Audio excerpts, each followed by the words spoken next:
क्या हो दोस्तों, अगर मैं आप लोगों को इस वीडियो में बता दूं कि आप लोगों के लिए बेस्ट डेट कौन सा है एसआईपी का। अगर आप एसआईपी कर रहे हो या फिर एसआईपी करना चाह रहे हो या फिर आप एसआईपी करते हुए ये जानना चाहते हो कि मुझे वो डेट पता चल जाए भैया कि जिस समय अगर मैं इन्वेस्ट करूं, जिस डेट को इन्वेस्ट करूं, लॉन्ग टर्म में मुझे काफ़ी बेहतर रिटर्न मिले या फिर शॉर्ट टर्म में काफ़ी बेहतर रिटर्न मिले, तो ये वीडियो आप लोगों के लिए है। मैं आप लोगों को दो पहलू बताऊंगा कि किनको ध्यान रखना चाहिए डेट का, किनको ध्यान नहीं रखना चाहिए डेट का अगर वो अपनी म्यूचुअल फंड की एसआईपी कर रहे हैं। तो वीडियो काफ़ी इंटरेस्टिंग होने वाला है और आप लोगों को काफ़ी कुछ सीखने और समझने को मिलेगा म्यूचुअल फंड से रिलेटेड और म्यूचुअल फंड एसआईपी से रिलेटेड। आई होप ये वीडियो आप लोगों के लिए हेल्पफुल होगी। अगर आप लोगों का कोई भी कमेंट आता है तो नीचे छोड़ दीजिएगा या फिर आप लोग मुझे इंस्टाग्राम पे भी फॉलो करके अपने क्वेश्चंस को वहां छोड़ सकते हैं। मैं आप लोगों की जरूर हेल्प करूंगा। दोस्तों, म्यूचुअल फंड एसआईपी को अगर आप लोग समझते हैं तो म्यूचुअल फंड एसआईपी काम कैसे करती है। देखिए, आप लोग कोई पर्टिकुलर डेट को चूज करते हो, उस पर्टिकुलर डेट पे आप लोगों के अकाउंट से डायरेक्टली या फिर आप अपनी डीमेट से उसमें पैसा कटवाते हो। ठीक है, वो आप लोगों का ब्रोकर डायरेक्टली उसमें कट करके पैसा डाल देता है। अब होता क्या है कि उस डेट पे जो भी प्राइस होती है यूनिट्स की, जैसे कि एनएवी आप लोग जानते हैं, नेट एसेट वैल्यू, तो वो जो भी होती है, जैसे कि मान लीजिए कि 100 रुपए की है, ठीक है, आप लोगों की एसआईपी और उसकी एनएवी 2 रुपए चल रही है, तो आप लोगों को उस मंथ में उस डेट पे 50 यूनिट अलॉट होगी उस म्यूचुअल फंड की। अगर आगे चल करके वो एनएवी बढ़ती है तो आप लोगों के म्यूचुअल फंड के रिटर्न भी बढ़ेंगे। तो इस तरह से आप लोगों की एनएवी, जैसे शेयर मार्केट में शेयर्स की प्राइस ऊपर नीचे होती है, वैसे ही म्यूचुअल फंड में शेयर्स के ऊपर नीचे होने की वजह से, क्योंकि ये डायरेक्टली लिंक्ड है, तो एनएवी भी ऊपर नीचे होती रहती है। उनका एवरेज कॉस्ट जो भी फंड मैनेजर या फिर वो फंड आप लोगों को देता है, वो एनएवी आप लोगों को हर डे पे ऊपर नीचे देखने को मिलती है। तो इस तरह से आप लोगों का म्यूचुअल फंड काम करता है और यही हमें पकड़ना होता है कि वो कौन सा डेट होगा जहां पे हमें सस्ती मिले। देखिए, हमारे दिमाग में क्या चलता रहता है कि अगर हमें सस्ता मिलेगा यूनिट तो हमें ज़्यादा मिल पाएगा। ठीक है, मान लीजिए कि 100 रुपए का है और पर्टिकुलर डेट पे 2 रुपए का है, तो आप लोगों को 50 यूनिट अलॉट हुई। वहीं पे अगर वो 1 रुपए की होती तो आप लोगों को 100 यूनिट्स अलॉट होंगी। तो यही डेट आप लोगों को फाइंड करना है। दोस्तों देखिए, अगर आप लोग म्यूचुअल फंड में इन्वेस्टमेंट कर रहे हो एसआईपी के थ्रू, तो ध्यान रखो कि वोलेटिलिटी शॉर्ट टर्म के लिए मैटर करती है। जैसा कि मैंने आप लोगों को लास्ट वीडियो में बताया कि कब आप लोगों को एसआईपी करनी चाहिए, जिसमें मैंने बात करी थी आप लोगों की डेली एसआईपी करना या फिर वीकली एसआईपी करना। अगर आप महीने में कर रहे हो तो 4 वीक आप लोगों के सामने है, या फिर आधे महीने पे 15 दिनों पे आप लोगों को एसआईपी करनी चाहिए। तो वो वीडियो जाकर के देखिए, वहां पे मैंने वोलेटिलिटी को काफ़ी अच्छे से समझाया है कि आप लोगों के रिटर्न पे कितना इफेक्ट डालती है और किस तरह के इन्वेस्टर्स के लिए है। आई बटन में आप लोगों को उस वीडियो की लिंक दे दे रहा हूं। देखिए दोस्तों, शॉर्ट टर्म इन्वेस्टर्स की बात करें तो वोलेटिलिटी काफ़ी ज़्यादा मैटर करती है। तो उनके लिए क्या है कि वो महीने की आखिरी का समय चूज कर सकते हैं जिसमें मार्केट काफ़ी ज़्यादा वोलेटाइल होता है। महीने का आखिरी का समय यानी कि आप देख लो कि थर्सडे अप्रॉक्स किस डेट तक पड़ जाता है।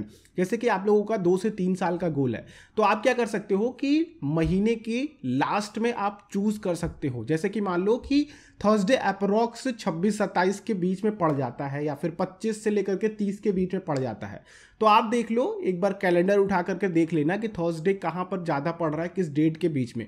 तो थर्सडे के दिन पे कोशिश करो कि आपकी एसआईपी हो जाए, या फिर उसके अगले दिन या फिर उससे एक दिन पहले। ठीक है, अगर आप लोगों के शॉर्ट टर्म के गोल हैं, यहाँ पे आप लोगों के फायदे भी हैं, नुकसान भी हैं। कई बार दोस्तों मार्केट वोलेटिलिटी की वजह से काफ़ी इधर डाउन हो जाता है, मार्केट करेक्ट भी होता है 1 से 2% या फिर आधा % यानी कि मार्केट में कुछ ना कुछ मूवमेंट जरूर देखने को मिलती है अगर एक्सपायरी हो। एक्सपायरी किसकी होती है? एफएनओ की, फ्यूचर एंड ऑप्शंस में आप लोगों के जो भी मंथली एक्सपायरी होती है। जैसे कि अगर आप फ्यूचर्स की बात करते हैं तो फ्यूचर्स के कॉन्ट्रैक्ट भी एक्सपायर होते हैं लास्ट थर्सडे को महीने के, वहीं पे मंथली आपके ऑप्शंस भी एक्सपायर होते हैं स्टॉक्स के, प्लस आप लोगों के निफ्टी और बैंक निफ्टी के। तो ये आप लोगों को काफ़ी ज़्यादा इफेक्ट डालते हैं स्टॉक प्राइस पे, उनमें काफ़ी ज़्यादा मूवमेंट देखने को मिलती है, ऊपर की तरफ भी नीचे की तरफ भी। तो अगर मान लीजिए कि 3 साल में मार्केट बुल रन में रहा तो अधिकतर ये रहता है कि एक्सपायरी के दिन में मार्केट थोड़ा ऊपर चढ़ता है, लेकिन मार्केट अगर साइडवेज है पिछले सालों से लेकर के अभी तक में, तो आप लोगों के लिए ज़्यादातर उम्मीदें रहती हैं कि मार्केट थोड़ा डाउन हो तो वहां पे आप लोगों को यूनिट्स थोड़ी एक्स्ट्रा मिल सकती हैं। अब बात करते हैं लॉन्ग टर्म इन्वेस्टर्स की, जो लोग रिटायरमेंट प्लानिंग कर रहे हैं या फिर बच्चों के एजुकेशन के लिए प्लानिंग कर रहे हैं और एसआईपी करना चाहते हैं। तो उनके लिए बड़ा ही सिंपल सा और एक सीधा सा आंसर देना चाहता हूं दोस्तों।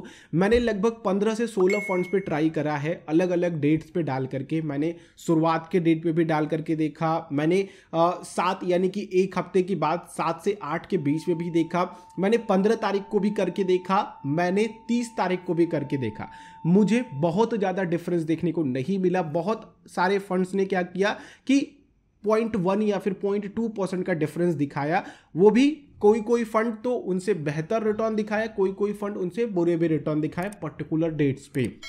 तो इसके पीछे थोड़ी सी मेहनत करी मैंने, और मैंने ये फाइंड किया दोस्तों कि आप लोगों को लॉन्ग टर्म में एसआईपी को डेट टाइमिंग करने पे कोई फर्क नहीं पड़ता है।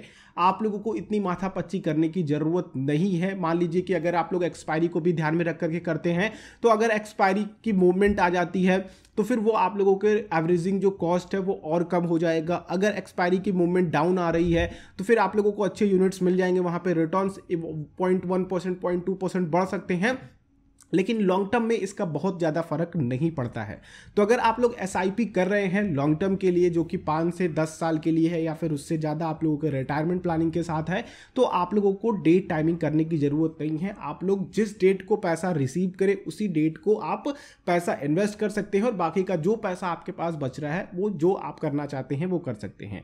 आप लॉन्ग टर्म में मार्केट को टाइम करने की कोशिश मत कीजिए। और दोस्तों कई लोग पूछेंगे कि भैया तुमने तो कुछ बताया ही नहीं, ये तो हमें हर जगह ज्ञान मिल जाएगा। बट मेरी रिसर्च में दोस्तों एक और चीज निकल करके आई कि ज्यादातर म्यूचुअल फंड की एसआईपीज जो होती हैं वो 15 तारीख को थोड़ा सा बेहतर रिटर्न निकाल करके दी है।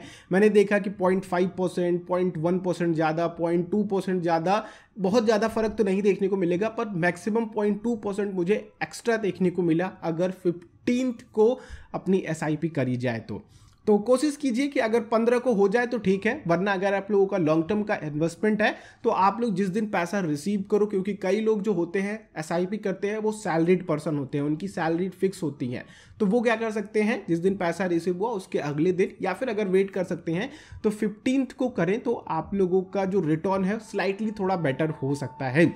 मैं आप लोगों से भी जानना चाहता हूं आप लोगों का क्या मानना है इस चीज को लेकर के, नीचे कमेंट कीजिए। क्या आप लोग भी एसआईपी को टाइमिंग कर रहे हैं? क्योंकि अगर ये वीडियो देख रहे हैं अभी तक तो आप अपने लिए लाइक तो जरूर कीजिएगा, लेकिन अपना फीडबैक नीचे मत छोड़ना भूलिएगा कि आप लोग क्या एसआईपी को टाइमिंग कर रहे हैं, या फिर आप लोगों ने किया है तो क्या फर्क देखने को मिला है, या फिर किस तरह का आप लोगों का एक्सपीरियंस रहा है, नीचे कॉमेंट करके बता सकते हैं। वीडियो अच्छी लगी तो लाइक कीजिएगा, दूसरों के साथ शेयर कीजिएगा। अगर आप लोगों का कोई फीडबैक हो या फिर नेक्स्ट वीडियो किस टॉपिक पे चाहते हैं कमेंट करके बता सकते हैं। चैनल पे अगर आप लोग नए हैं तो सब्सक्राइब कर लीजिए, बेल आइकन को क्लिक करेंगे तो मैं आप लोगों से इस तरह की वीडियोस लेकर के हमेशा मिलता रहूंगा। हम लोग नेक्स्ट वीडियो मिलते हैं, तब तक के लिए आप लोगों का दिन शुभ हो। जय हिंद।